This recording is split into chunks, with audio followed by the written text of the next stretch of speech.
Assalamualaikum warahmatullahi wabarakatuh. Apa kabar kalian semuanya? Mudah-mudahan kalian anak-anak yang hebat dan luar biasa, selalu dalam keadaan sehat dan masih bisa semangat mengikuti pembelajaran walaupun kita masih berada di tengah pandemi seperti ini. Oke, baik. Sebelum kita memulai pembelajaran kita, marilah sama-sama kita berdoa dulu supaya pembelajaran kita kali ini bisa lebih berkah dan bisa berjalan dengan lancar. Berdoa menurut keyakinannya masing-masing dimulai. Berdoa selesai. Nah, sekarang kita sudah masuk ke dalam pembelajaran kita, yaitu perulangan sederhana. Tapi sebelumnya Ibu pengen tahu dulu nih, apakah ada nggak hubungannya materi kita yang sebelumnya tentang struktur perulangan dengan materi kita kali ini, yaitu perulangan sederhana? Saya Bu izin menjawab. Untuk membuat program sederhana, kita harus tahu dulu struktur perulangan yang akan kita gunakan untuk membuat perulangan nantinya. Mungkin kalian sudah tahu seperti apa strukturnya, tapi kalian belum paham apa sih fungsi dari perulangan sederhana yang kalian buat. Apa sih kegunaan dari program-program perulangan yang kalian buat. Nah, untuk itu dalam pembelajaran kita kali ini kita akan membahas tentang perulangan sederhana sehingga kalian bisa tahu fungsi dari program itu dan kalian juga bisa tahu kegunaan dari program tersebut. Nah, seperti yang tampak di layar kalian saat ini, kita belajar tentang perulangan sederhana pemrograman dasar. Nah, slide yang berikutnya coba kalian lihat. Di sini terlihat ada dua buah kode program. Nah, seperti yang nampak di sini ya. Kemudian di sini juga. Nah, di sini ada pertanyaannya, apakah yang membedakan dua kode program di atas? Nah, kira-kira ada yang bisa jawab nggak? Apa sih yang membedakan dua program? Saya izin menjawab, Bu. Perbedaan dari tiga kode program tersebut terdapat pada struktur perulangannya. Oke, terletak pada struktur perulangan yang dipakai. Nah, kemudian sekarang kita lihat pertanyaan yang kedua. Cara kerja program pertama, nilai mula-mula pada N adalah 1. N sama dengan 1.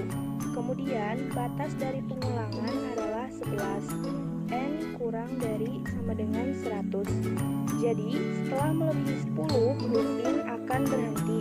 Kemudian N akan bertambah 1 sampai akhirnya nilai N sama dengan 10. N plus plus.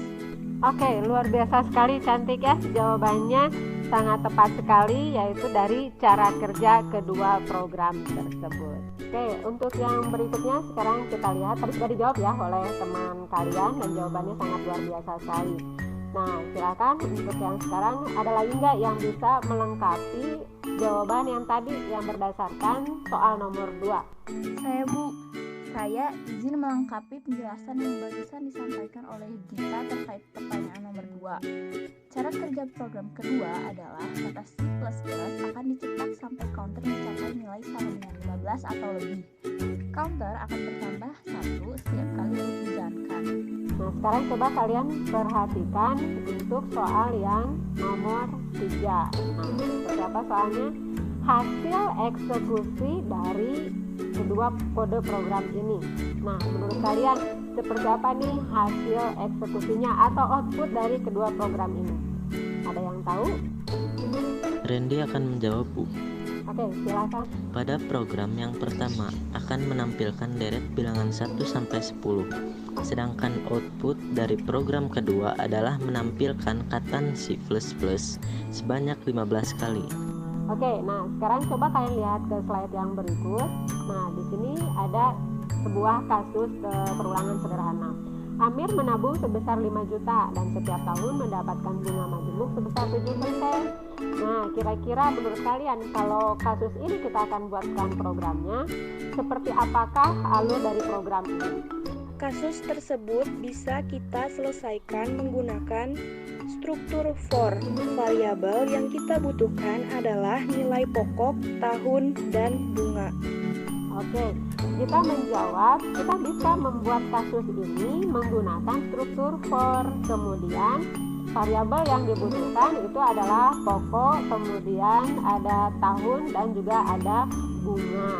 Nah, slide yang berikutnya. Nah, ini bentuk kode program dari kasus yang tadi. Dan di sini adalah output program dari kasus yang tadi kalian lihat. Oke ya, baik. Sampai di sini, apakah ada yang mau ditanyakan? Silakan. Bu, saya mau bertanya, selain contoh program yang tadi, apakah masih ada kasus program perulangan sederhana yang bisa tampak dalam kehidupan sehari-hari? Dari teman-teman yang lain, kira-kira ada yang bisa bantu jawab nggak? Saya masih ada, Bu. Oke, silakan Cantik. Dalam menghitung pembayaran rekening listrik contohnya, karena di dalam rekening listrik ada data yang dapat dimunculkan berulang-ulang. Baik, gitu ya. Baik. Kalau sudah tidak ada yang ditanyakan lagi, sekarang coba kalian lihat ke slide yang berikutnya. Di sini, kalian akan membuat sebuah tim. Buat apa ini timnya? Tim ini nanti kalian harus membuat sebuah proyek diselesaikan dengan tim kalian, ya. Nah, kemudian proyek yang nanti kita buat sudah ada dan sudah Ibu upload di dalam sekolah ID. Nanti kalian dan juga teman-teman kalian bisa melihat proyek tersebut di dalam sekolah ID. Ya, pengerjaannya. Nah, sudah selesai nih seperti pembahasan kita sekarang ya.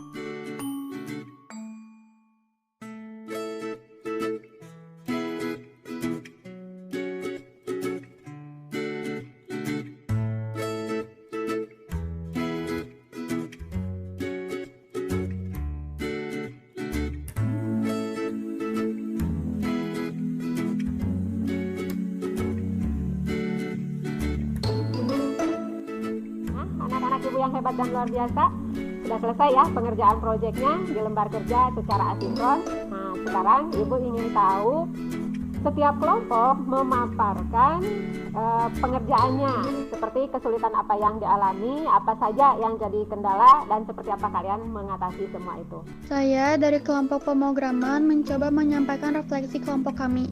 Di antaranya, kesulitan yang kami rasakan yaitu saat mengaplikasikan kasus looping ke dalam struktur perulangan FOR. Kemudian, kami mencoba mengatasinya dengan cara literasi, mencari referensi lain dari internet, dan diskusi dengan teman-teman.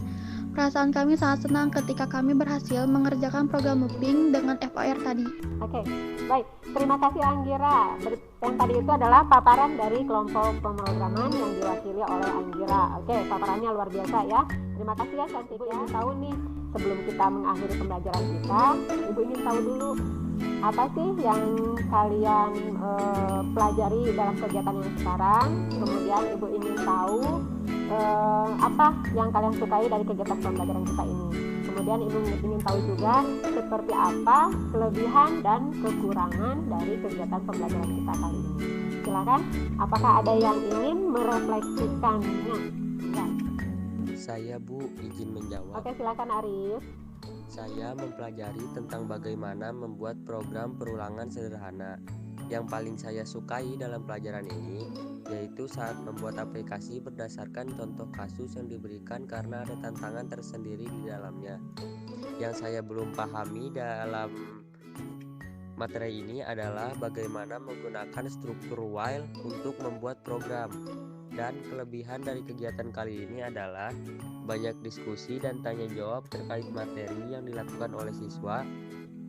Sedangkan kekurangannya adalah saat melakukan pembelajaran di LMS. Kadang susah sinyal, Bu.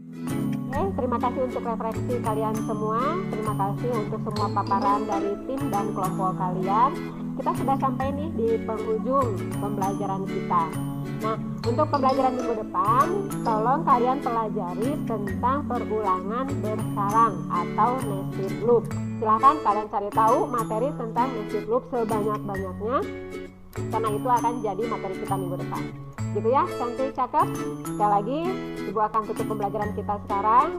Dimanapun kalian berada, jika terpaksa harus keluar rumah, jangan lupa pakai masker, kemudian patuhi semua protokol kesehatan ya.